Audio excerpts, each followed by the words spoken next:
La Contrahistoria. Un programa presentado y dirigido por Fernando Díaz Villanueva.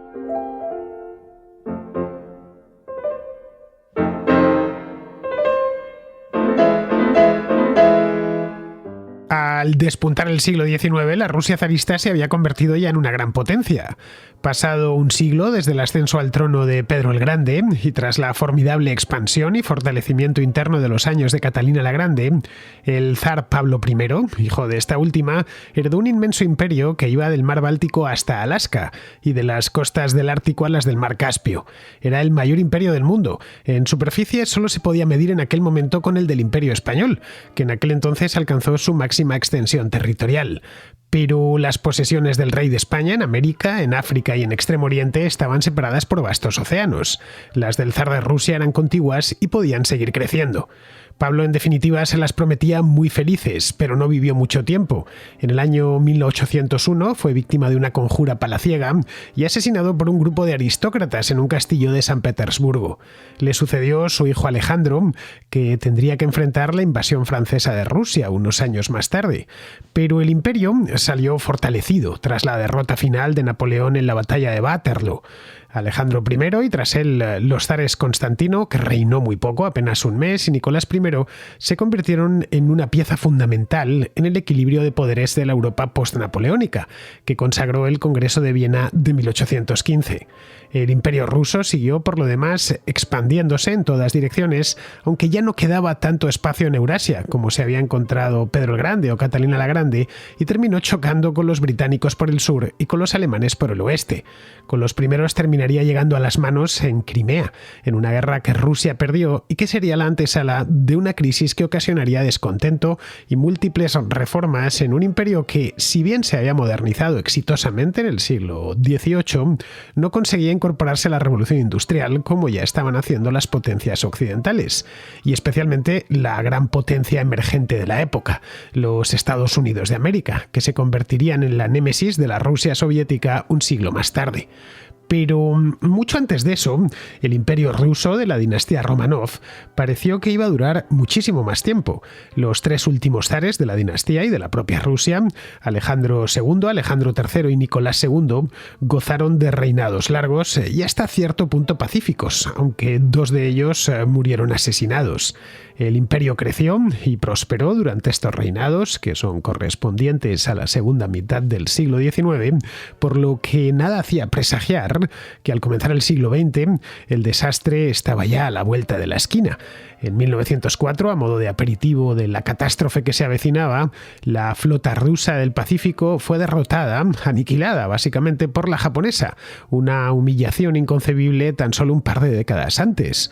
A la derrota frente a Japón le sucedió una revuelta en San Petersburgo que fue sofocada sin miramientos, pero que obligó al zar, a Nicolás II, a crear un parlamento, la Duma, para aplacar a los que pedían reformas liberales dentro de un país que se había mantenido ajeno a las revoluciones occidentales del siglo XIX.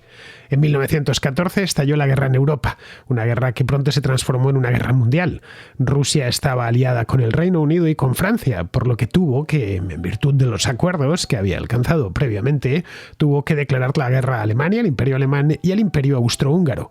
Rusia no estaba preparada para un conflicto de aquellas dimensiones y sobre todo de aquella duración. La guerra de desgaste en el frente del Este terminó por arruinar todo el crédito que le quedaba a los Romanov. En febrero del 17 se produjo una revolución en San Petersburgo, una revolución todavía liberal que destronó al zar convirtiendo a Rusia en una república. Meses más tarde, en octubre, el pequeño partido bolchevique acaudillado por Vladimir Lenin se hizo con el poder. El último de los zares fue trasladado hasta el centro de Rusia, estaba ya allí, en la casa del gobernador de Siberia, se lo llevaron hasta Ekaterimburgo y allí fue recluido y fusilado cuando acababa de empezar la guerra civil. En ese lugar y en ese momento terminó la dinastía de los Romanov y la propia Rusia de los zares, que había iniciado su camino 4 siglos antes, a mediados del siglo XVI, con Iván IV el Terrible, aunque el imperio sería algo posterior, como vimos en el anterior programa. El imperio no dio comienzo hasta principios del siglo XVIII. Pues bien, tras el capítulo que dediqué a los zares del siglo XVIII, hoy en la Contrahistoria vamos vamos a abordar esta segunda parte en la que veremos cómo la Rusia zarista tocó el cielo, derrotando a Napoleón, y trató después de mantener su condición de gran potencia mundial hasta su ocaso final en las trincheras de la Primera Guerra Mundial.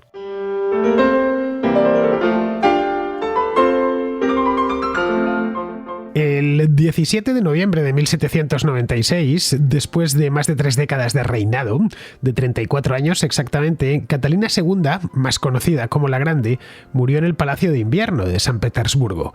Tenía 67 años, lo cual era una edad provecta para la época, y la salud algo frágil, fruto de algunos excesos que había cometido durante toda su vida y sobre todo de que había tenido esta mujer una vida especialmente agitada.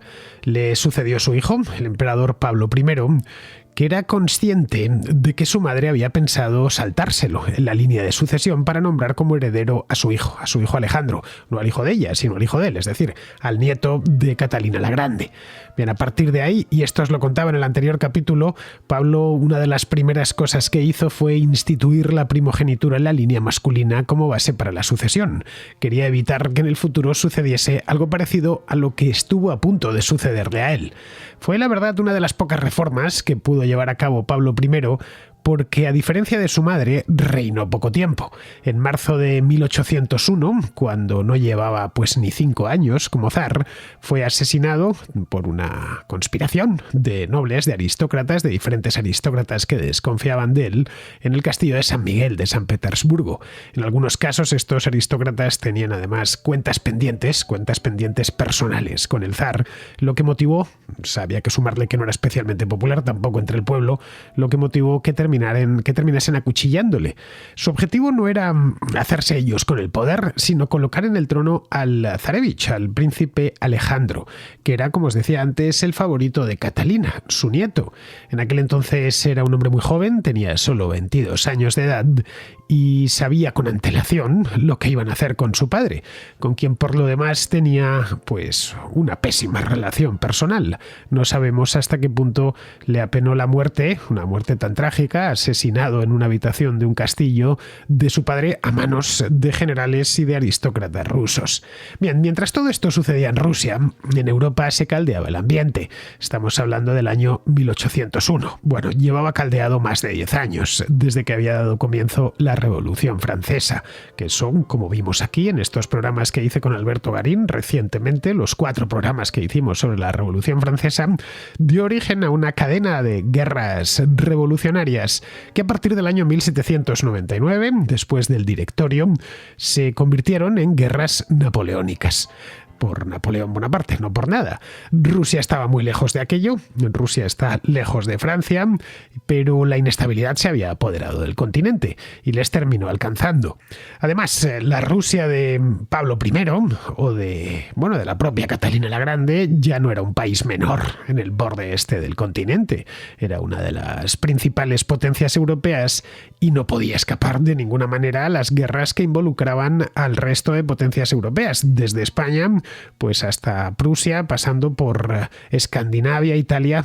Si hay algún movimiento que convulsionó toda Europa, esas fueron las guerras napoleónicas, luego unos cuantos más en el siglo XX, pero hasta ese momento no se había conocido una guerra tan masiva y tan que alcanzase a todo el continente como las guerras napoleónicas. Y claro, Rusia, a fin de cuentas, aunque en uno de los extremos, estaba en Europa y no podía evitar que esto le alcanzase de una u otra manera.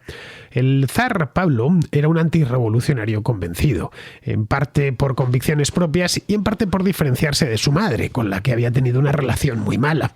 En el año 1798, entre 1798 y 1799, las tropas rusas, bajo el mando de uno de los generales más famosos del país, un tipo llamado Alexander Suvorov, habían viajado hasta Italia y habían conseguido expulsar a los franceses de ahí. Pero pronto Pablo se dio cuenta que aquello estaba muy lejos y que costaba demasiado dinero mantener el esfuerzo bélico en Europa occidental. Así que en el año 1800, un año más tarde, decidió que lo mejor era hacer las paces con Francia. Napoleón era un revolucionario, pero no un revolucionario radical, como los de la Convención o como los jacobinos del terror. Así que estableció la llamada Segunda Liga de Neutralidad Armada. Esos bandazos y los numerosos enemigos que tenía en la corte terminaron provocando su asesinato. El nuevo zar, Alejandro I, era, como os decía antes, joven, tenía solo 22 años, pero su abuela Catalina le había preparado con esmero para ser zar. Os comentaba que la voluntad, os lo comenté en el programa anterior y os lo vuelvo a repetir en este, la idea de Catalina era que el trono pasase, que la corona pasase de ella directa a su nieto y así se saltaba a su hijo por quien no tenía ningún aprecio. Alejandro, la verdad es que como zar valía. A diferencia de su padre, que no tenía grandes dotes de mando, Alejandro quizá fue el diplomático más brillante de su tiempo. Sus intereses no estaban tanto en la política interna, que le importaba más bien poco, como en los asuntos exteriores, y le tocó reinar en una época en la que estos asuntos, los exteriores, la política internacional, tuvo muchísima importancia. Le estaba muy interesado, como sucedió con todos los que reinaron o gobernaron en esos años, estaba muy interesado en Napoleón Bonaparte, que durante la primera década del siglo XIX lo ocupó absolutamente todo. Por temor a las ambiciones expansionistas de Napoleón, que eran obvias ya hacia el año 1801, 1802, y al crecimiento del poder francés, Alejandro lo que hizo fue volver a unirse al Reino Unido y a Austria contra la Francia napoleónica. Se metió de lleno en la tercera y en la cuarta coalición contra Napoleón, y de ambas salió escaldado. Napoleón estaba en su momento dulce y los derrotó a todos, a los rusos y a los austriacos en la batalla de Austerlitz en el año 1805 y a los rusos solos en la batalla de Friedland en el año 1807. Europa, la verdad es que a Alejandro no le sonreía lo más mínimo. Tampoco le había sonreído demasiado a su padre, pero se estrenaba como zar poco menos que encadenando las derrotas. Napoleón, en una palabra, parecía invencible, pero él no temía de primeras una invasión. Insisto, está muy lejos Rusia y luego además es muy grande. Esto lo vemos hoy y lo veía mucho más Alejandro I de Rusia en una época en la que no existía ni los automóviles, ni el ferrocarril, ni los aviones a reacción. Era un lugar al que era difícil o por lo menos costoso en tiempo llegar, y una vez se llegaba a la frontera hasta alcanzar ciudades como Moscú o San Petersburgo, no digamos ya si uno quería meterse más dentro del país, en la Rusia europea, o si quería ir al otro lado de los Urales, con la tecnología de la época era francamente complicado. Además tenía otra ventaja añadida. Entre medias, es decir, entre lo que había conquistado Napoleón en Centro Europa, en Alemania y Austria, y Rusia, se encontraban estados tapón, esencialmente los estados alemanes y la propia Austria, que eran las que peor parte se estaban llevando. Viendo que en Europa no había nada que hacer, porque no parecía en 1802 que hubiese nada que hacer, se concentró en guerrear contra los persas. Primero les arrebató Georgia. Esto ya lo había venido haciendo su padre y su abuela, no era nada nuevo. Georgia está al norte del Cáucaso y estaba bajo control persa, y lo llevaba bajo control persa muchísimo tiempo, y luego ya en una guerra mucho más prolongada consolidó el propio control de Georgia y cruzó la cordillera del Cáucaso, que es una cordillera formidable, de hecho es la más alta de Europa, no son los Alpes como se suele creer, para apoderarse de Azerbaiyán, que está ya en las costas del Mar Caspio, pero en la ladera sur del Cáucaso. Estos éxitos en el Cáucaso diluían en cierta medida el pobre desempeño de las tropas rusas, del ejército ruso en Europa. Con Napoleón, entre tanto, buscó un acuerdo. Trató de llegar a una paz honrosa para ambas partes, especialmente para la parte rusa. Le pidió, de hecho, un tratado de paz y este se lo concedió. Ese tratado de paz fueron dos, realmente, y ambos se firmaron en Tilsit. Uno de ellos correspondió a la parte rusa y el otro a la parte austriaca, en el año austriaca-prusiana, en el año 1807. Rusia se comprometía, a cambio de una serie de cesiones territoriales mínimas, se comprometía a participar en el bloqueo a Gran Bretaña, al Reino Unido.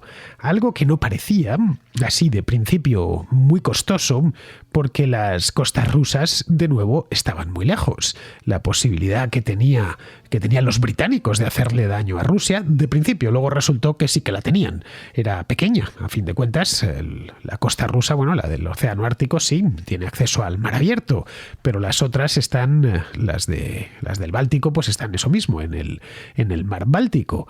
Y esto le permitía, además, un compromiso que no parecía muy costoso, le daba la tranquilidad de estar a bien fin con Napoleón, que se había convertido ya en emperador y en el hombre más poderoso de Europa. Bien, una vez resuelto ese asunto, se centró en ir expandiendo el imperio. En la guerra de Finlandia del año 1809 arrebató el Gran Ducado de Finlandia a Suecia y ocupó Besarabia, que está en la actual Moldavia y Rumanía, que pertenecía hasta ese momento al Imperio Otomano. Lo acordado en Tilsit daba a Alejandro I cierta carta blanca para hacer lo que le viniese en gana más allá del Gran Ducado de Varsovia. El Gran Ducado de Varsovia era un estado cliente creado desde cero por Napoleón para contrarrestar a los prusianos. Alejandro entendió a la perfección la jugada de qué iba aquello, lo que os decía antes, que fue un diplomático brillante y un tipo que entendía muy bien qué era lo que sucedía en Europa en cada momento, y se puso a ello. Fue entonces cuando se lanzó sobre el Cáucaso y sobre Finlandia. Sus predecesores, como os comentaba hace un momento, ya habrían librado en distintos momentos guerras contra Persia, con la que hacían frontera en el sur, pero no habían podido consolidar el poder ruso en esas regiones, lo que resultaba en que las conquistas se hacían, resultaban exitosas, conseguía ganar, obligar a los persas a firmar tratados de paz humillantes, pero luego duraban poco tiempo. Tras la guerra, pues tenían que retirarse los soldados rusos y los persas volvían a convencer a las élites locales para volver a tributar al imperio persa. Bien, lo que quería hacer Alejandro era acabar con eso y convertir las zonas del Cáucaso en zonas genuinamente rusas. Así que tras una guerra de 9 años contra Persia entre 1804 y 1813, logró cumplir con todos los objetivos que se había fijado previamente. Ocupó con éxito la mayor parte del Cáucaso e incluso zonas aledañas al norte del Cáucaso, como el Daguestán. El Daguestán es una región muy extensa, llana, no especialmente fértil, que está ribereña con el mar Caspio. Se hizo ya también del todo con Georgia y con casi todo Azerbaiyán. Esto dejaba al imperio ruso una frontera caliente y directa con los otomanos y con los persas, que hasta ese momento habían estado separados por el Mar Negro y por las propias montañas del Cáucaso.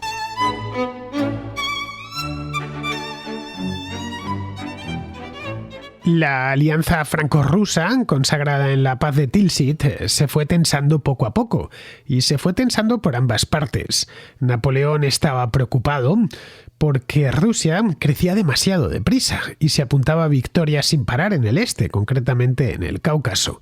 Había anulado por completo a los persas y acogotado a los otomanos, un imperio ya decadente que apenas alcanzaba a defenderse. Temía que Alejandro I, que estaba de suerte en un golpe de mano y que además estaba libre de problemas en el continente europeo, pues que en un golpe de mano desplazase una flota por el Mar Negro, desde Odessa, por ejemplo, desde Sebastopol, y se hiciese con Constantinopla y el control de los estrechos del Bósforo y los Dardanelos. Eso sería un cambio radical en el mapa político. De hacerlo, se quedaría con todo el Imperio Otomano. Una vez caída la capital, el resto, los señores locales, irían prestando sus respetos y su obediencia al zar de Rusia. Esto tendría unas consecuencias negativas para la propia Francia napoleónica, que se encontraría con un contrapoder muy recrecido en el este. El Imperio Otomano era un imperio ya decadente, como decía, pero en aquel entonces ocupaba todavía una extensión respetable. Iba desde Arabia en el sur hasta Armenia en el norte y de Mesopotamia en el este hasta las costas del Mediterráneo en el oeste. Alejandro lo que veía con recelo no era eso era una posibilidad que le ilusionaba bastante, aunque no era nada fácil de conseguir, obviamente. Lo que él veía con recelo era el Gran Ducado de Varsovia, que había creado Napoleón. Era un estado polaco que había deshecho la última partición de Polonia, había puesto a un príncipe sajón, a un príncipe alemán, pero era un estado títere, estaba enteramente a las órdenes de Francia. Luego, participar en el bloqueo contra el Reino Unido estaba ocasionándole algunos problemas. Bueno, bastantes problemas, de hecho. La Armada británica era muy poderosa, mucho más de lo que Alejandro se había imaginado, y cañoneaba a cualquier barco ruso que se encontrase en el mar, lo que estaba poniendo imposible, por ejemplo, a los mercantes rusos abandonar el Báltico y dirigirse al Mediterráneo, o abandonar el Mediterráneo y dirigirse al Báltico, o por el camino, si se los encontraba una fragata, un navío de línea británico, los cañoneaba sin piedad.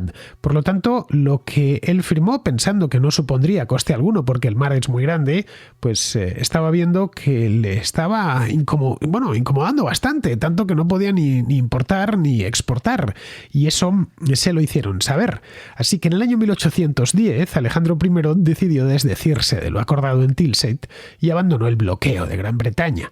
Napoleón intuyó que ese era el preludio de una alianza ruso-británica que le obligaría a combatir en dos frentes. Así que en el mes de junio de 1812 invadió Rusia con un ejército como no se había visto. Un ejército de 690.000 hombres. Una fuerza 2 veces mayor que el ejército regular del zar. Napoleón esperaba, poniendo tanta carne en el asador, esperaba infligir una gran derrota que fuese definitiva y rápida a los rusos y obligar así a Alejandro a pedir la paz, que esta vez, por supuesto, sería muchísimo más dura de la que habían acordado en Tilsit. Alejandro se lo tomó con calma. Sabía perfectamente, porque era su país, que Rusia es inmensa y que de un modo u otro Napoleón se encontraría con el invierno. Esperó sentado e hizo retroceder a sus tropas para evitar derrotas innecesarias. La invasión propiamente dicha comenzó el día 24 de junio del año 1812, es decir, justo cuando comenzaba el verano boreal. Napoleón había enviado previamente una oferta de un acuerdo de paz a San Petersburgo, exigiendo algunas contrapartidas poco antes de que empezase la ofensiva, pero no recibió contestación. No tenía ningún interés Alejandro I en darle contraprestación alguna al emperador, por lo que Napoleón ordenó que su ejército se internase primero en el Gran Ducado de Varsovia y luego ya posteriormente en Rusia. Al principio los franceses se encontraron con que no había mucha resistencia, poquísima, por lo que avanzaron con rapidez dentro del territorio enemigo. Los rusos, la verdad es que no estaban tampoco para resistir. Los generales rusos sabían que no tenían suficientes fuerzas para derrotar a un ejército tan grande, tan bien pertrechado y sobre todo tan bregado en el combate, especialmente a campo abierto. Muchos de esos rusos habían visto a los austriacos o a ellos mismos ser derrotados en batallas como la de Austerlitz o como la de Friedland, así que no querían enfrentarse a lo mismo. Buscaron el lugar y el momento idóneo para enfrentar al ejército francés, que se deben llamar la Grande Armée, es decir, el Gran Ejército. Pero no encontraron ese momento, así que Napoleón siguió avanzando sin apenas oposición por la gran llanura hasta ponerse muy cerquita de Moscú. Los rusos, temerosos de que Moscú, que no era la capital desde tiempos de Pedro el Grande, se había trasladado a San Petersburgo, como os conté en el anterior programa, se terminaron plantando en Borodino, que está a unos 130 kilómetros de Moscú. Allí se produjo una gran batalla el día 7 de septiembre de 1812. El ejército ruso sucumbió y tuvo que retirarse precipitadamente, dejando el camino libre hacia Moscú a los franceses. Entre tanto, Moscú dieron órdenes de evacuarlo antes de que llegasen. Alejandro y su general, que se llamaba Mikhail Kutuzov, sabían que Rusia era demasiado grande, que bastaba con vaciar Moscú y meterle fuego, hacer luego una leva masiva y esperar la llegada del invierno. Vamos, una estrategia claramente defensiva que se demostró como una estrategia ganadora. La leva fue un éxito porque en la Rusia europea había muchísima población, casi toda campesina, pero a la que se podía reclutar sin problemas y darles una espada o lo que fuese, o mismo con un rastrillo, con lo que tuviesen a mano, lo que jugaban los rusos como jugarían luego posteriormente, mucho tiempo después, en la Segunda Guerra Mundial, fue con carne de cañón, de la que estaban sobrados. Bien, Kutuzov consiguió reunir un ejército de unos 900.000 hombres, teniendo en cuenta que el de Napoleón era de 690.000, ya era superior, 900.000 hombres en edad de combatir, que se unieron al ejército derrotado en la batalla de Borodino. Entre tanto, Napoleón siguió avanzando y entró a Moscú el día 14 de septiembre, pero en contra de lo que él pensaba, no estaba allí el zar esperándole, ni su general, ni siquiera los moscovitas. Se encontró con la ciudad vacía, no encontró absolutamente a nadie. La ciudad había sido evacuada en los días precedentes e incendiada. Moscú en aquel entonces era una ciudad muy distinta a la que es hoy. Era una ciudad de madera. Moscú está rodeada de bosques de coníferas de gran porte, y los rusos desde el principio habían hecho sus casas de madera, que por otro lado la arquitectura tradicional rusa, la arquitectura rural, hace un uso muy intensivo de la madera, por lo que, como nos podemos imaginar, pues aquello ardió como una tea. Sus 250.000 habitantes, que es lo que se estima que tendría Moscú en aquel entonces, se encontraban en los alrededores. Los soldados napoleónicos se encontraron con un problema serio. primero eran muchos, por lo tanto necesitaban mucha comida para abastecerse y para mantenerse con vida. Luego, al entrar en la ciudad, había que guarecer a esos 690.000 hombres. No eran ya tantos, pero seguía siendo una cantidad de gente importante. Pero claro, no podían guarecerse en Moscú, porque era una ciudad en ruinas. Y ni siquiera había ganado, los moscovitas se habían ido con su ganado, tampoco había trigo en los graneros. Napoleón esperaba una capitulación, una victoria como la que había obtenido en otras partes de Europa. Pero allí no estaba ni el zar, ni ninguno de sus generales. Había llegado hasta allí para desfilar por una ciudad quemada, nada más. Podía continuar avanzando, eso sí, pero de nada serviría, porque en todas direcciones había cientos de kilómetros de estepa y además se avecinaba el invierno. A mediados de octubre comenzó la retirada francesa, pero ya era tarde. Los rusos lo que hicieron fue desplegar una guerra de guerrillas que iba hostigando a las tropas rusas en su camino de vuelta, y ya el invierno, que se presentó como se presenta todos los años en Rusia y en esas latitudes, con cierta antelación con respecto al sur de Europa, a mediados de noviembre ya están en pleno invierno, pues el invierno y sus nevadas hizo el resto. La derrota francesa fue absoluta. Solo unos 50.000 soldados de esta grande armée, de este gran ejército francés, sobrevivieron a la campaña de los 690.000 que habían partido unos meses antes. Es decir, por ponerlo en porcentaje, pues solo 7 de cada 100 aproximadamente de los que habían salido consiguieron regresar con vida. La victoria rusa tuvo, eso sí, un coste bastante alto, ya que las áreas del país por las que el ejército francés había marchado pues estaban en ruinas. Los franceses habían ido alimentándose del campo, si se encontraban una granja la saqueaban, se comían las vacas o las gallinas o lo que encontrasen y luego la quemaban. Muchos pueblos y granjas se habían quedado reducidos a cenizas. Eso no impidió a los rusos perseguir a los franceses hasta Europa Central y llevar su ejército posteriormente hasta la propia Francia. Cuando Napoleón fue finalmente derrotado en la batalla de Waterloo, el zar Alejandro fue reconocido como el salvador de Europa y por lo tanto desempeñó un papel muy destacado en la remodelación del mapa europeo en el Congreso de Viena, ya en el año 1815. Ese mismo año Alejandro promovió la creación de la Santa Alianza, que era un acuerdo de unos límites un tanto difusos, un tanto imprecisos, que comprometía a los gobernantes de las potencias vencedoras a actuar de acuerdo con principios antirrevolucionarios, que identificaban con los principios religiosos. Esa es la razón por la que llamaron Santa Alianza. Era una alianza cristiana, en la que entraron pues el propio zar de Rusia, el emperador de Austria-Hungría, que era católico, y todavía no era emperador, era un simple rey, el de Prusia, que era protestante. La idea que les unía era que no se volviese a producir de nuevo una revolución francesa ni nada similar. Bien, esto ocasionó, por ejemplo, que los Borbones, la figura de Luis XVIII, hermano pequeño de Luis XVI, fuesen reinstaurados en el trono francés. Vamos, que como comentaba aquí con Alberto Garín en los programas que hicimos de la Revolución Francesa, no había servido de demasiado cortar la cabeza, de guillotinar a Luis XVI, porque dos de sus hermanos terminarían reinando. Primero Luis y después, posteriormente, a la muerte de Luis, Carlos. Aparte de esto de la Santa Alianza, de forma un tanto pragmática, desde luego mucho más pragmática, un año antes, en 1814, Rusia, el Reino Unido, Austria y Prusia habían formado una alianza de carácter militar, no tanto místico y religioso, una alianza llamada Cuádruple Alianza. Los aliados crearon un sistema internacional para mantener el statu quo territorial que había salido de las guerras napoleónicas y evitar el resurgimiento de una Francia expansionista. La Cuádruple Alianza, confirmada por una serie de conferencias internacionales a lo largo de los años siguientes, aseguró la influencia de Rusia en Europa.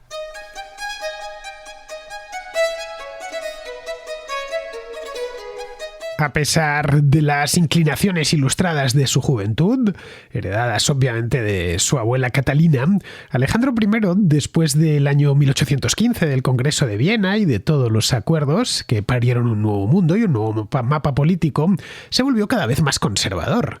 Se aisló de los asuntos cotidianos y se fue inclinando cada vez más hacia el misticismo religioso.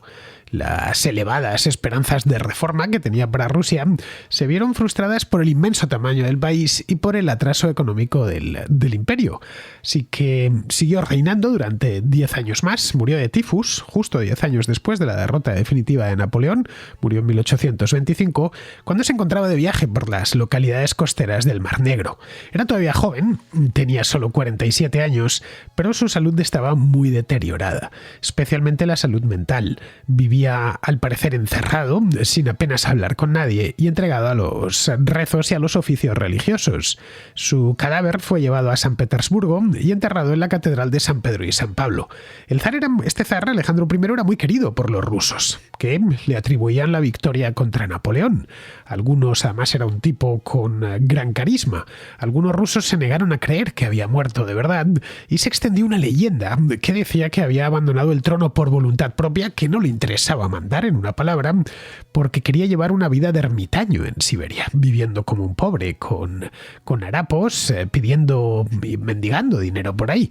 Bien, no, eso no sucedió, por supuesto que murió y lo enterraron en San Petersburgo. De cualquier manera, esta leyenda pervivió durante muchísimos años. Le sucedió su hermano menor Nicolás I, que tendría también un reinado muy largo, un reinado de 30 años, desde 1825 hasta 1855. Nada más ceñirse la corona Nicolás, se enfrentó a un levantamiento, a una insurrección, la llamada revuelta decembrista.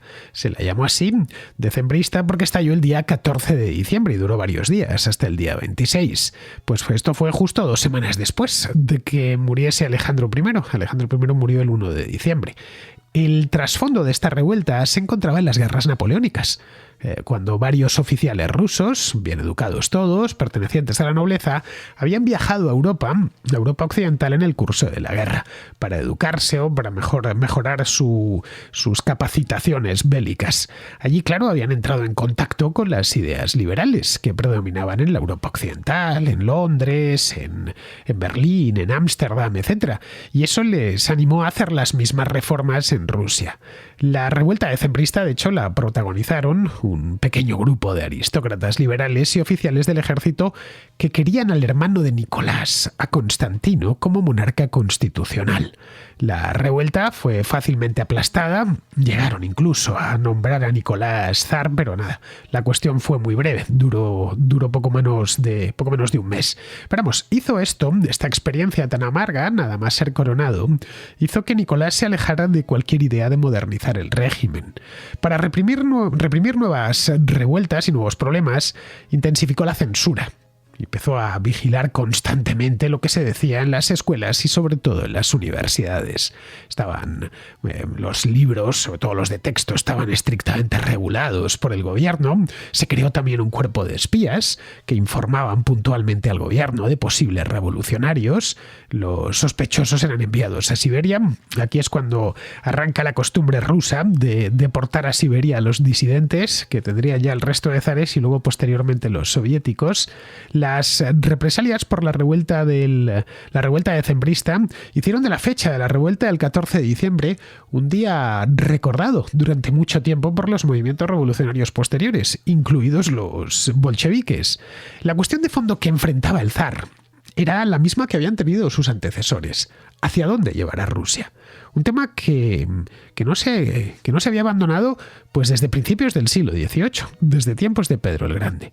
Unos apostaban o habían apostado por imitar a Europa occidental y terminar, en última instancia, fundiéndose con ella. Otros abogaban por la excepcionalidad rusa y pedían un regreso a las tradiciones. A poco que uno conozca la Rusia actual, es fácil concluir que los rusos se encuentran ante el mismo debate que hace un siglo, que hace 2 siglos o que hace 3 siglos. El problema ruso en este aspecto no se ha terminado de resolver. Se sigue pensando dentro de Rusia si lo que tienen que hacer es seguir su propio camino o occidentalizarse y convertirse en un país occidental más.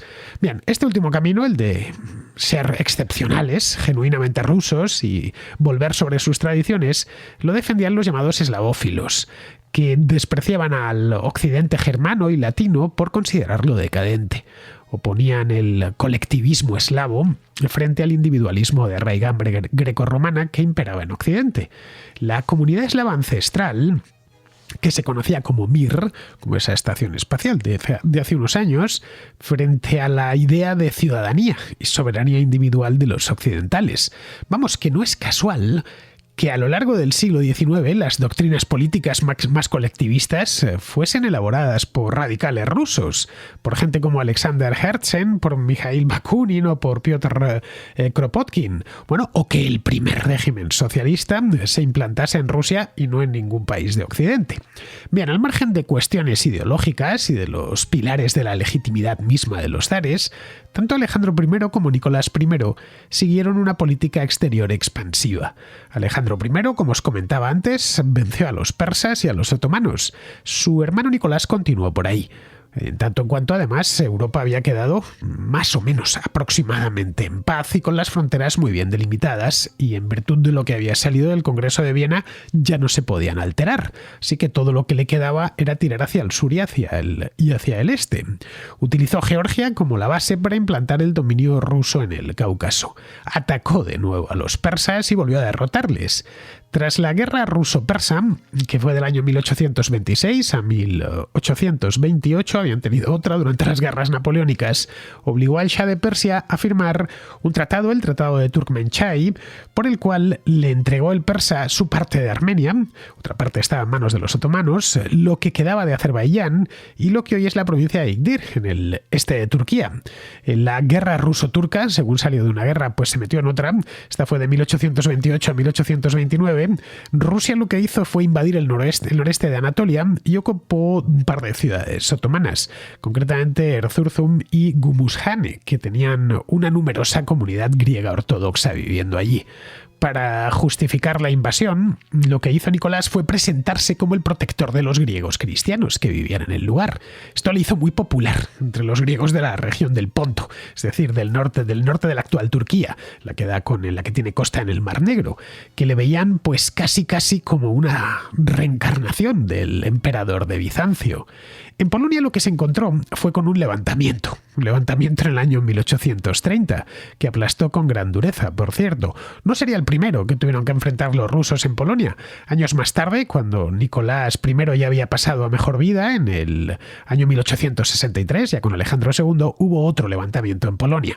Para entonces, la administración rusa, que era arbitraria y corrupta, había dado a los burgueses y a la nobleza polaca una razón para rebelarse. Los rusos atacaban sin piedad la lengua, la religión y la cultura de Polonia. Querían imponer el ruso y la ortodoxia oriental, pero los polacos se negaban de plano.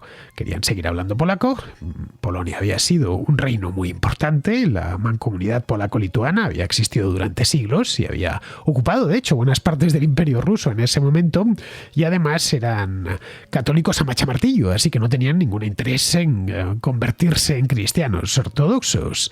El resultado fue el levantamiento de enero de 1863, una insurrección de gran envergadura que fue aplastada a sangre y fuego por el zar.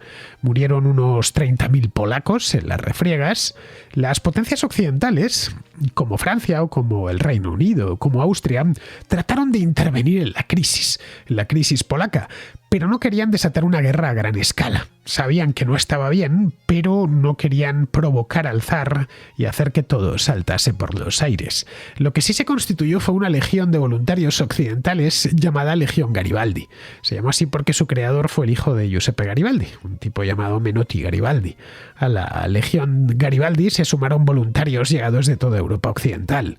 La prensa rusa utilizó el levantamiento polaco como argumento patriótico. Aquello era algo así como el mundo contra Rusia. Y claro, en esa batalla del mundo contra Rusia, Rusia por supuesto debía prevalecer. Polonia era la responsable de todo y habría de pagar y ser asimilada por la fuerza. Los polacos perdieron los pocos derechos que les quedaban como nacionalidad diferenciada del Imperio ruso y se impuso la rusificación en sus escuelas y tribunales. Como vemos, Rusia, que había sido percibida como la salvadora de Europa contra Napoleón, era ya a mediados del siglo XIX un problema con el que las potencias occidentales no sabían muy bien cómo lidiar. En 1854-1855 estalló la Guerra de Crimea, que enfrentó a Rusia por un lado y al Imperio Otomano, el Reino Unido y Francia por otro. Rusia fue derrotada. Era un imperio muy grande, pero también muy atrasado.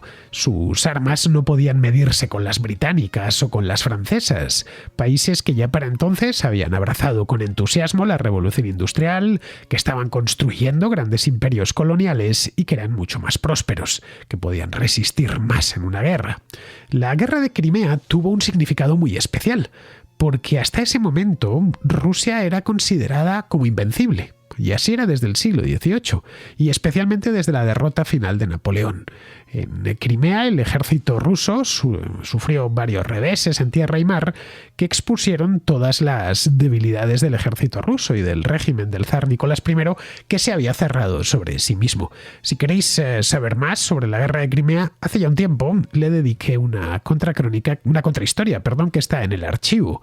Bien, pues cuando el zar Alejandro II, que era hijo de Nicolás I y de Carlota de Prusia, ascendió al trono en el año 1855, el deseo de reformas era generalizado. Se criticaba la servidumbre por motivos humanitarios, pero también porque era muy improductiva. Las tierras cultivadas por siervos, es decir, básicamente por esclavos, eran mucho menos productivas, y de ahí que la economía rusa tuviese tantos problemas. En 1859, poco después de que llegase al trono Alejandro II, había en Rusia más de 23 millones de siervos que vivían en condiciones de vida, pues ya nos lo podemos imaginar, muy precarias, con lo puesto y poco más. Era un resto aquel de la servidumbre en Rusia, un resto de la Europa feudal que en Occidente había desaparecido mucho tiempo antes. Los europeos de Occidente, de hecho, bromeaban y se mofaban de los rusos por esto. Alejandro II no se lo pensó mucho y decidió abolir la servidumbre desde arriba, tratando de no sublevar a los terratenientes. Bueno, pues hizo eso en lugar de esperar a que una revolución la aboliera desde abajo. Alejandro II se convirtió en zar con 36 años. Conocía bien Occidente, llegó incluso a decirse en la época que tuvo un romance con la reina Victoria, que era de su misma edad, era un año menor que él, y era plenamente consciente de que hacían falta reformas. Hablaba las lenguas occidentales, como el francés o el inglés, y eso además había podido ver las ciudades de Occidente, y sabía que en su propio país, pues efectivamente hacían falta hacer algunas reformas. La más importante de todas era la de los siervos, que, como os decía, avergonzaba a los rusos cuando salían al extranjero. Así que en el año 1861 liberó a los siervos de sus ataduras feudales. Este fue seguramente el acontecimiento más importante de la historia de Rusia de todo el siglo XIX, porque marcó el comienzo del fin del poder de la aristocracia terrateniente, que había a su vez marcado toda la historia de Rusia desde tiempos inmemoriales. La emancipación de los siervos, que permanecían atados a la tierra, no se podían mover de ahí, ocasionó una fuerte emigración hacia las ciudades. En Moscú, en San Petersburgo o en Kiev empezó de golpe a abundar la mano de obra a un precio bajísimo. Esos siervos, que venían de ser esencialmente esclavos, se encontraron con que podían salir de su aldea o de su pueblo, viajar hasta San Petersburgo, hasta Moscú, y ahí emplearse a cambio de un salario, algo inconcebible para ellos, por bajo que fuese. Ellos no tenían constancia de si era bajo o era alto, simplemente que alguien les pagaba por su trabajo. Bien, esto estimuló mucho a la industria, que empezó a instalarse en aquellos mismos años. Los siervos no se quedaban en sus pueblos porque, por un lado, la vida en el campo era muy dura y siempre ha sido muy dura, y luego porque se quedaron desposeídos, porque esta misma emancipación de los siervos no se hizo muy bien. En lugar de recibir las tierras que habían trabajado como compensación, los campesinos liberados tenían que pagar un impuesto especial y además de carácter vitalicio al Estado, que a su vez pagaba a los terratenientes una compensación por la tierra que habían perdido. Algunos campesinos, algunos siervos aceptaron, pero otros se marcharon de cabeza hacia la ciudad. Cuando se entregaban tierras a los campesinos, que también se hizo, no era a título individual, sino basándose en el mir tradicional, esto que os comentaba antes, la propiedad comunal, que precisamente por ser comunal no era especialmente productiva. En fin, todos sabemos que se cuida más lo que es enteramente tuyo que lo que es comunitario. Es la famosa tragedia de los bienes comunales, que Alejandro II y sus ministros ignoraron con consecuencias que se tardarían aún algunos años en ver. La liberación de los siervos, en definitiva, no amainó las tensiones revolucionarias que ya habitaban en la sociedad rusa. Los partidarios de la revolución creían que los siervos recién liberados estaban siendo vendidos como esclavos asalariados en las industrias y que la burguesía urbana había reemplazado a los terratenientes. Fue entonces cuando se empezó a calentar la olla, la presión que estallaría a principios del siglo XX con la Revolución de 1905.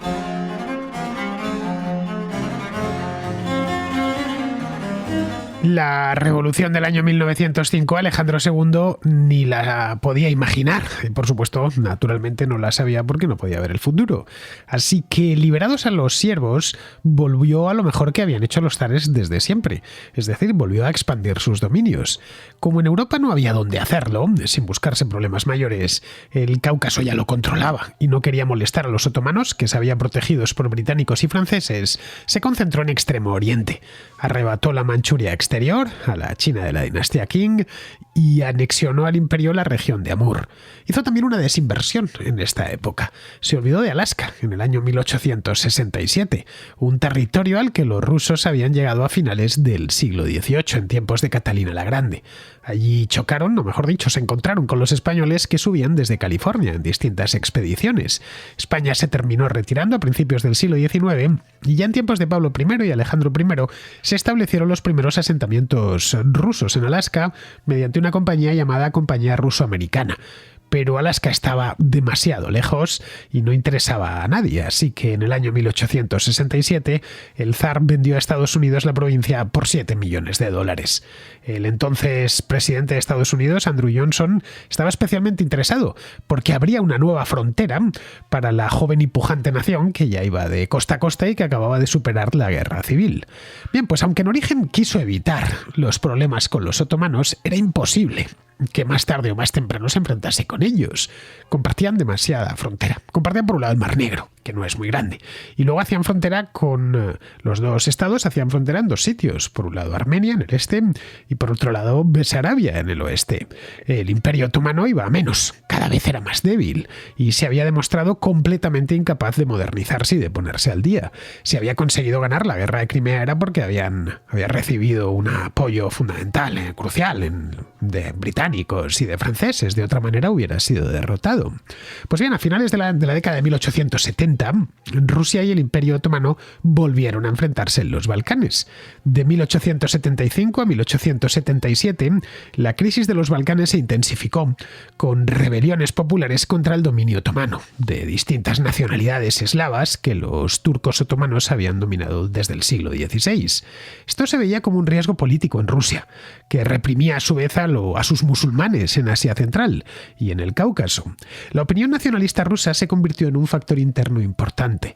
Apoyaban la liberación de los cristianos balcánicos del dominio otomano y apoyaban también la independencia de naciones como Bulgaria o como Serbia, que estaban oprimidas por los otomanos. A principios de 1877, Rusia intervino en nombre de los voluntarios serbios, lo que condujo a la guerra ruso-turca del año 1877 y 1878. En un año, las tropas rusas estaban ya en las inmediaciones de Constantinopla y los otomanos se rindieron. Los diplomáticos y generales rusos persuadieron a Alejandro II de obligar a firmar al sultán un tratado muy humillante, el Tratado de San Estéfano, que se firmó en marzo de 1878, que creó una gran Bulgaria independiente que se extendía hasta el suroeste de los Balcanes. Cuando el Reino Unido, que estaba alarmado por todo lo que sucedía ahí, amenazó con declarar la guerra por los términos del tratado, Rusia, que estaba exhausta en aquel momento, retrocedió. En el Congreso de Berlín, en julio del 78, Rusia acordó la creación de una Bulgaria algo más pequeña, como un principado autónomo dentro del Imperio Otomano. Los paneslavistas se ofendieron y se la guardaron. Se la guardaron sobre todo al Imperio Austrohúngaro y al Imperio Alemán, que acababa de nacer, por no apoyar a Rusia en su causa. La decepción por los resultados de la guerra impulsó a los movimientos nacionalistas en toda la región balcánica, que se puso en pie de guerra contra los otomanos y que se terminarían desvinculando del Imperio Otomano en apenas 3 décadas.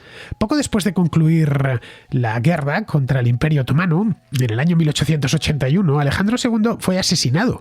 Fue asesinado cuando iba en su carruaje por las calles de San Petersburgo por un terrorista de la Narodnaya Volia, una organización terrorista, una banda terrorista de extrema izquierda que quería derrocar al zar. La Narodnaya Volia significa en español la voluntad del pueblo.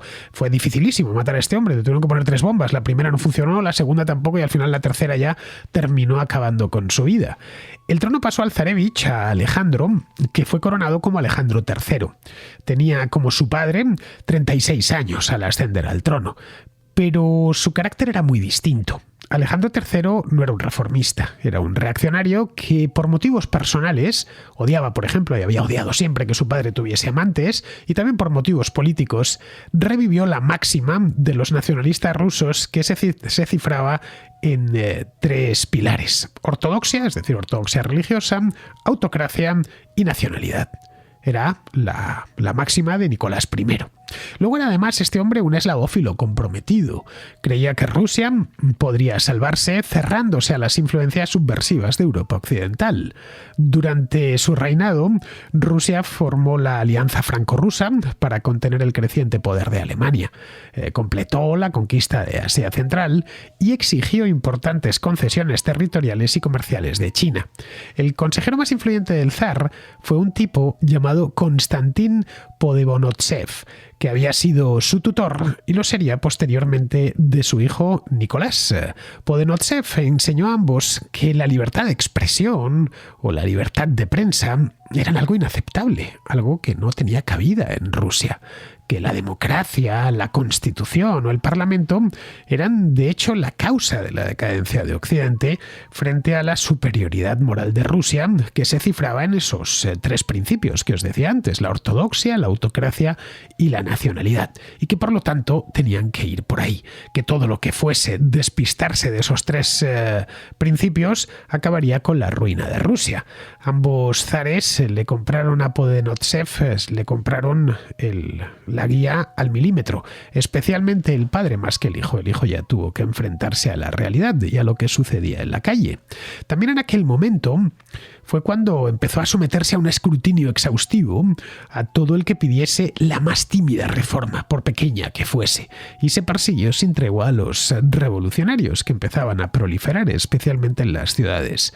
También se procedió a la rusificación intensiva de todo el imperio, especialmente de la parte europea, de las zonas, las repúblicas bálticas, por ejemplo, de Ucrania, de Bielorrusia. El ruso pasó a ser la única lengua de la administración y se prohibió el uso y difusión de otras lenguas en el espacio público. En Asia no se notó tanto, pues estaba lejano y era más difícil de administrar, incluso de llegar hasta allí. Pero en las regiones europeas del imperio, como Letonia o Estonia o Lituania o Ucrania, se encontró con el rechazo de los nacionalistas locales, que por supuesto solo faltaba fueron proscritos. Fue en esta época cuando comenzó la gran expansión del imperio hacia el centro de Asia. Terminó de conquistar el Turquestán y se pusieron en las puertas de Afganistán. Allí chocaron con los británicos que subían desde la India. Aquello se le denominó el Gran Juego de Asia. Y ya lo vimos en una contrahistoria que hice hace unos meses que se titula así, si mal no recuerdo, el Gran Juego de Asia. Terminaron llegando a un acuerdo más o menos amistoso en la Convención Anglo-Rusa de 1907. Los británicos se terminaron quedando con Afganistán y eso permitió fijar las fronteras rusas al norte de este país, en lo que hoy son las repúblicas de Uzbekistán y Tayikistán. Esto lo tenéis contado con mucho más detalle en esa contrahistoria del Gran Juego de Asia que hice hace unos meses. Bien, de ahí al norte, es decir, de Uzbekistán y Tayikistán al norte, todo era el imperio ruso. Era muy grande, directamente inmenso, inasequible desde los países europeos, que son mucho más pequeños, pero estaba esencialmente despoblado. Ir de San Petersburgo a Vladivostok, por ejemplo, una ciudad fundada en el año 1880 como base naval en la costa del Mar del Japón, llevaba aproximadamente unos 3 meses. Hay 9.000 kilómetros entre ambas ciudades. Esto llevó a que el gobierno de Alejandro III se plantease seriamente la construcción de una línea férrea que fuese directa desde Moscú hasta Vladivostok. Se terminó construyendo y se la denominó Transiberiano, una línea férrea que sigue existiendo, por supuesto, y a la que dediqué también una contrahistoria hace ya unos años. Construir el Transiberiano llevó casi 15 años, desde 1890 a 1904, pero les abrió el Extremo Oriente. Se lo abrió definitivamente, porque para recorrer la distancia, para la que antes hacían falta 3 meses, pasó a bastar, esa misma distancia a bastar una semana o 10 días, mucho más cómodamente a bordo de un vagón de tren. Los intereses rusos a partir de eso ya se empezaron a centrar en Mongolia, en Manchuria y en Corea. La China de la época era demasiado débil para resistir y fue arrastrada hacia la esfera rusa. El zar obtuvo puertos, como el de Dalian, en el Mar Amarillo. En 1900 invadieron Manchuria, acogotando a los emperadores chinos para sacarles concesiones, que tenían además a los británicos en la costa y a los rusos en el norte. Estaban realmente acogotados. Pero había una potencia emergente en aquella zona del mundo que había pasado desapercibida hasta aquel momento. Me refiero al Japón del periodo Meiji, que se había industrializado muy rápido y de forma muy exitosa y que temía que los rusos terminasen por ambicionar el archipiélago japonés. Tras una breve guerra entre China y Japón, los chinos entregaron a Japón la isla de Taiwán y el protectorado sobre Corea. También les entregaron la península de Liaodong, que es donde se encontraba el puerto de Dalian. China le daba a Japón la península, pero el puerto debía entregarse al zar. Japón no aceptó de ninguna manera y atacó a los rusos sin previa declaración de guerra. Hundieron buena parte de la flota rusa en puerto y pusieron en jaque a los rusos, que aún no habían terminado, por poco les faltaba ya poco tiempo para terminar el transiberiano y que no podían enviar tropas rusas de refuerzo con la rapidez requerida. Fue aquella de la guerra ruso-japonesa una derrota humillante, la demostración de que los europeos no eran invencibles, que había una potencia extraeuropea que les había plantado cara y les había vencido. Dentro de Rusia fue además muy mal recibida porque el área de expansión natural era en ese momento el Extremo Oriente y allí se habían encontrado con la horma de su zapato. Mientras tanto, en Europa, Francia buscaba aliados contra Alemania después de la derrota no menos humillante de 1871 y por lo que cerró una alianza militar Francia con Rusia en 1894. Harían también lo propio con el Reino Unido. Los franceses querían aislar al Imperio Alemán y a su principal aliado, el Imperio Austrohúngaro. Eso necesariamente beneficiaba a Rusia, porque él ponía al país del lado de las potencias occidentales, especialmente al Reino Unido, que contaba con el imperio más poderoso del momento. Pero todo esto no llegó a verlo Alejandro III, que murió en 1894 dejando la corona a su hijo Nicolás II, que se comprometió a seguir la política de su padre. Habían tenido, de hecho, el mismo tutor, aunque eso sí, ya no lo tuvo tan fácil. El mundo y la propia Rusia habían cambiado desde su niñez. A finales del siglo XIX, la revolución industrial ya había arrancado en Rusia, especialmente en ciertas ciudades del oeste, pero el país seguía siendo rural y pobre. Las condiciones económicas habían mejorado algo con respecto a las de principios de siglo, gracias a nuevos cultivos como por ejemplo la remolacha azucarera o a la nueva red ferroviaria. La producción de cereales había aumentado y también las exportaciones. Incluso había crecido la demanda interna debido al crecimiento de la población. Bien, como resultado hubo una lenta mejora en el nivel de vida de los rusos, especialmente de los campesinos, que se verificó ya a finales del siglo XIX, principios del XX. La sociedad civil estaba además más viva que nunca.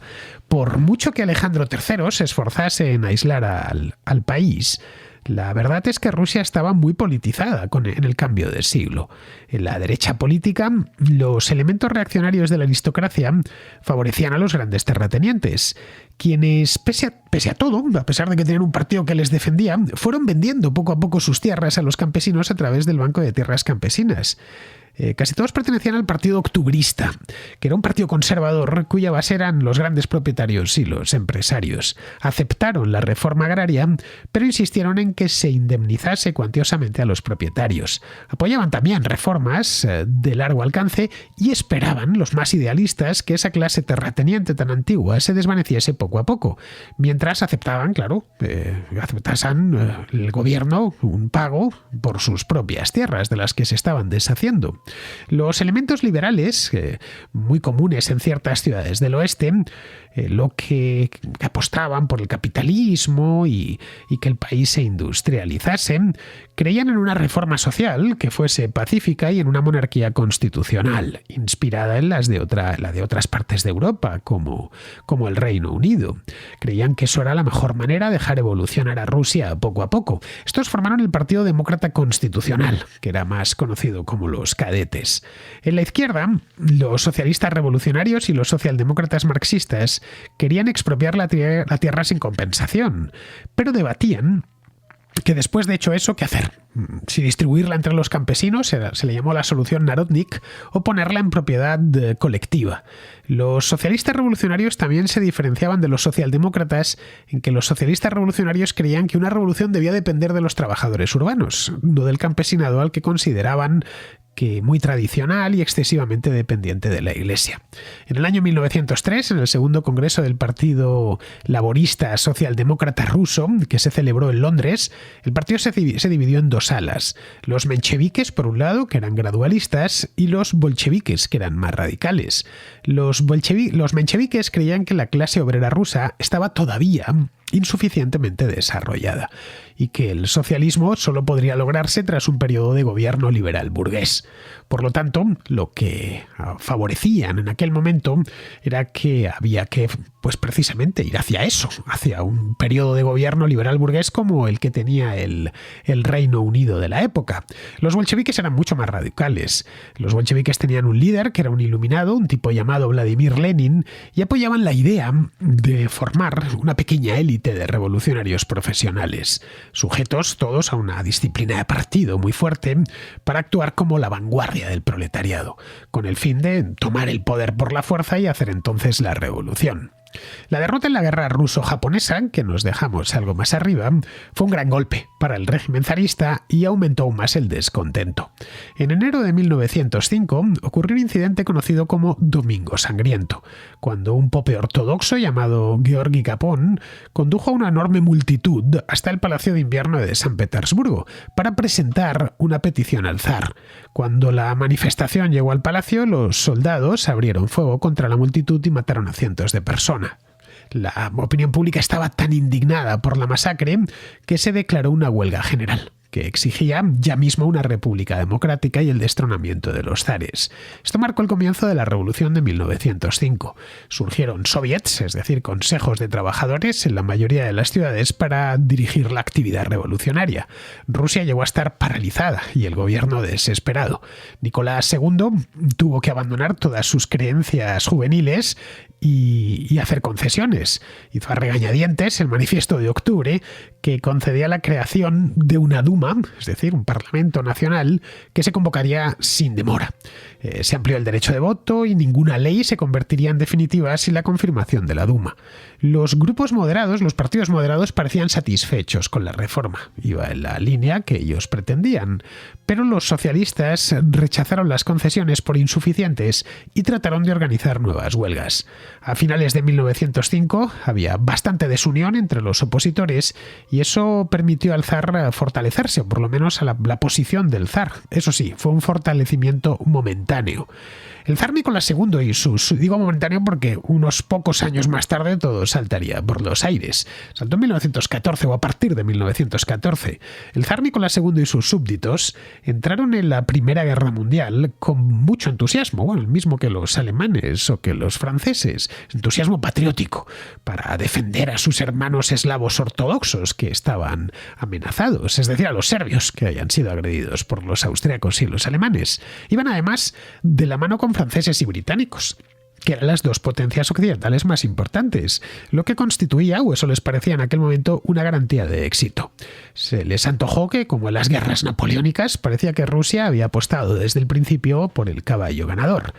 En agosto de 1914, el ejército ruso invadió la provincia alemana de Prusia Oriental y allí fue derrotado en la batalla de Tannenberg.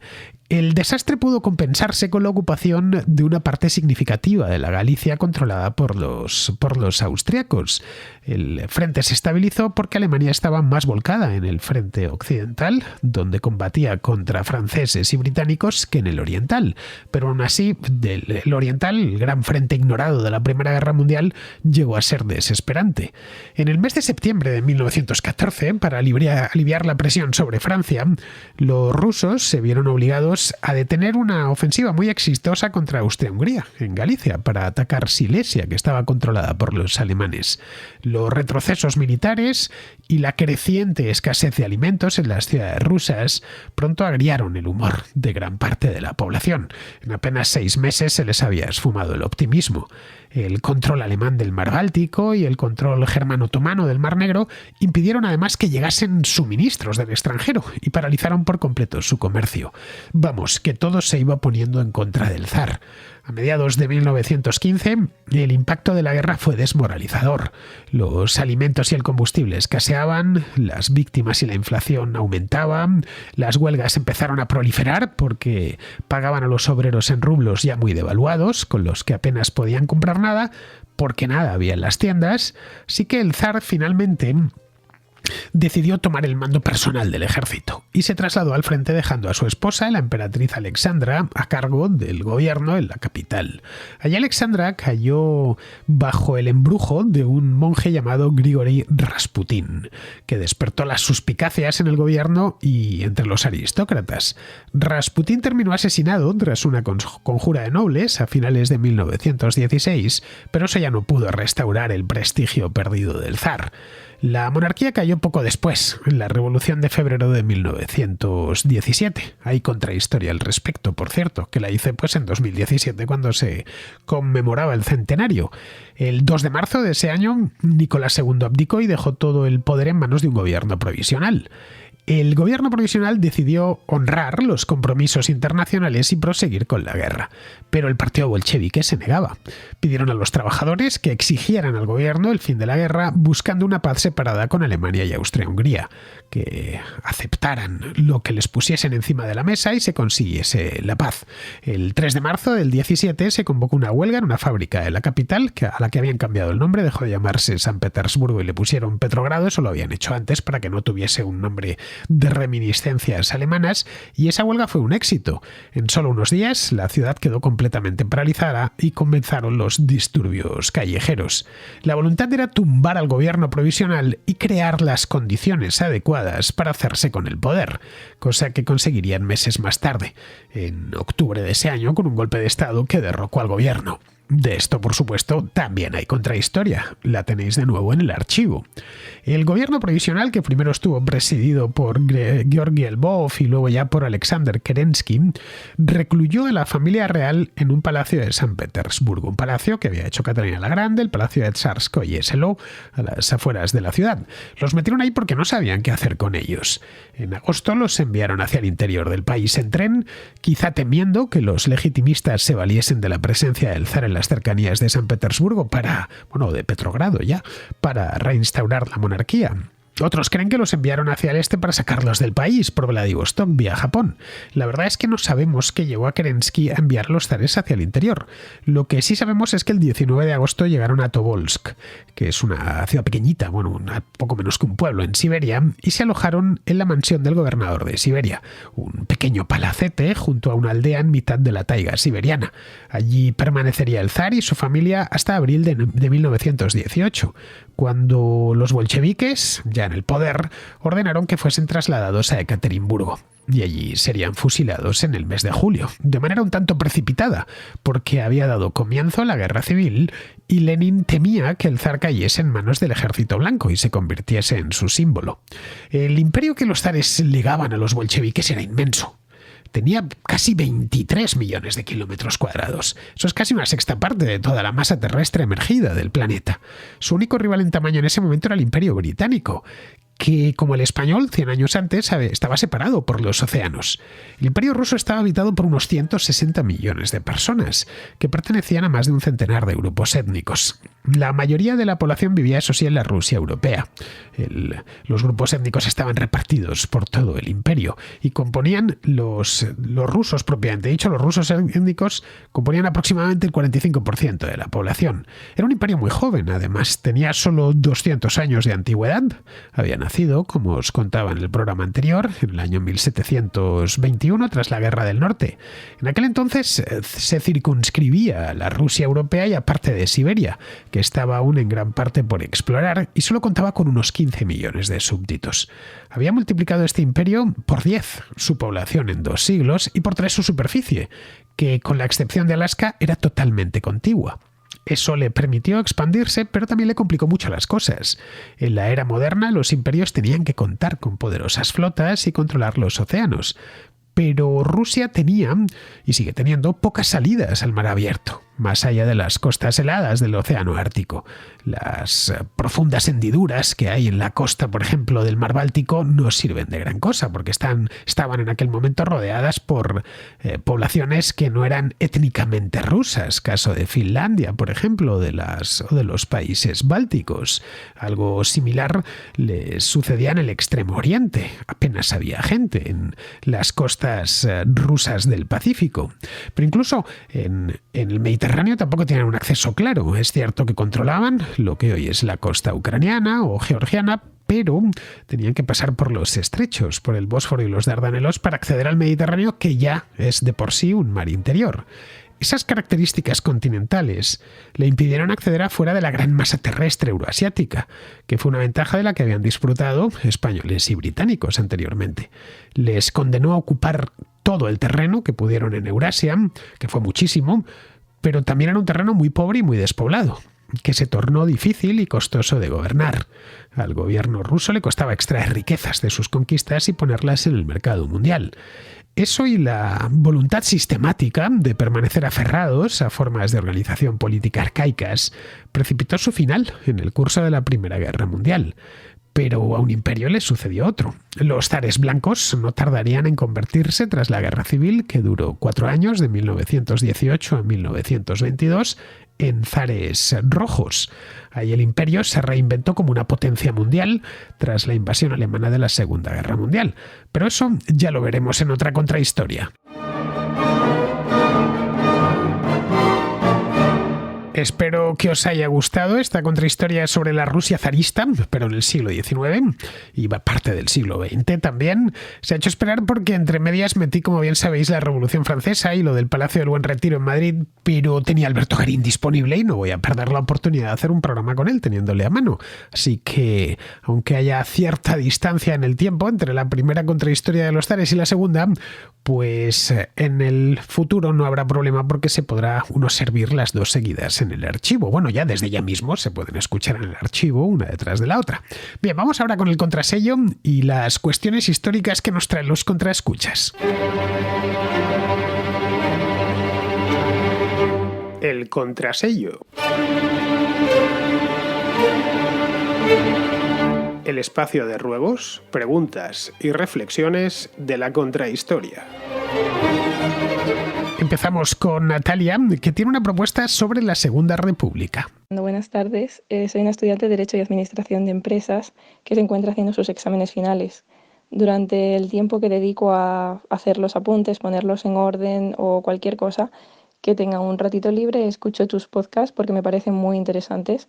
Y entre ellos, pues escucho obviamente la contrahistoria. Me gustaría mucho que hicieses una contrahistoria sobre la Segunda República, ya que, bueno, considero que en el colegio no me lo enseñan ni a mí ni a nadie y me parece un tema bastante interesante e incluso de actualidad. Muchas gracias. La Segunda República, Natalia, siempre está de actualidad y más en los tiempos que nos ha tocado vivir en España, en los que lo que sucedió en los años 30 o 40 parece que está sucediendo ahora mismo. De cualquier modo, la época de la Segunda República es apasionante. Los años 30 en Europa lo fueron y en España también. La República fue una república muy corta en su estado original, apenas subsistió 5 años, desde el 31 hasta el 36. Ese año empezó la Guerra Civil y a partir de ahí la República entró en otra fase muy diferente, que fue la República en guerra y que no es comparable a la época de la República en la paz. Por lo tanto, harían falta como mínimo 2 programas sobre la Segunda República. Pero como es un periodo de la historia que conozco bastante bien, seguramente me harían falta más. No sé, necesitaría para la Segunda República así tranquilamente y a ojo de buen cubero, pues quizá, no sé, 3 o 4 programas, como he hecho con la Revolución Francesa. Es un tema, como bien sabes, delicado, porque se vive en clave presente en España, algo absurdo, porque la Segunda República, a veces se nos olvida, se proclamó pues hace casi 100 años, hace 91 exactamente, Y algo que sucedió hace casi un siglo, pues no debería leerse en clave actual, ni muchísimo menos. Pero bueno, ya sabes, así es como estamos. En algún momento lo intentaré, me pondré con ello. No sé si solo o en compañía de otros o de otro, es decir, de Alberto, y haré la demandadísima contrahistoria sobre la Segunda República. Estoy convencido de cualquier manera que va a generar polémica, haga lo que haga, porque es imposible hablar de la Segunda República hoy en España sin que eso genere polémica, por mucho que te ajustes a los hechos y trates de encadenarlos de la manera más honrada posible. Es un tema caliente y como tal, pues todo el mundo parece ser que tiene su opinión, y en la historia no hay opiniones, en la historia hay hechos. Y sobre esos hechos se hacen interpretaciones. La interpretación puede ser mejor o peor. Puedes incluso cambiar la interpretación de una época en función de lo que hayas leído, de que te hayan aparecido nuevos hechos. Pero no se opina políticamente sobre acontecimientos de hace un siglo, como si hubiesen ocurrido ayer. Y es curioso, porque la Segunda República es una época interesante a más no poder. Y además es interesante en tanto en cuanto no queda ya memoria viva sobre la República. Piensa que los que hicieron aquella República, los que ocuparon cargos importantes en el gobierno de la República, murieron hace décadas la mayor parte de ellos. Los que la recuerdan porque tenían en aquel momento, pues no sé, 30 o 40 años, también han muerto. Quedan algunos, muy pocos, los que tienen recuerdos vagos de cuando eran muy niños. Estamos hablando de muy poca gente, que hoy es o centenaria o prácticamente centenaria. Así que un acontecimiento histórico similar, en el que ya apenas queda memoria viva, y que además tenemos muy bien documentado, pues habría que tratarlo de manera desapasionada. Pero como bien sabes, no es así por motivos políticos. Pero bueno, ya me animaré en algún momento y haré esas contrahistorias sobre la Segunda República que tantos de vosotros me habéis pedido. Bien, vamos a seguir con Carlos, que está en Múnich y que me pregunta por Julio César. Quería hacer una sugerencia o una petición para la contrahistoria. No sé si habréis tocado ya el tema en el pasado en el archivo, pero me gustaría ver tanto tu visión como la de Alberto Garín, a ser posible, sobre Julio César, que creo que es un personaje que quizás no se merece la fama que tiene. Ha pasado a la historia como casi una víctima del sistema, un héroe romano que tuvo que luchar, un senado corrupto, pero cuanto más aprendo de él, más me parece que si fuera un personaje actual sería condenado, o al menos yo lo condenaría. Es decir, un político populista, muy adepto en la propaganda propia, que se saltó las leyes todo lo que pudo y más, ignoró completamente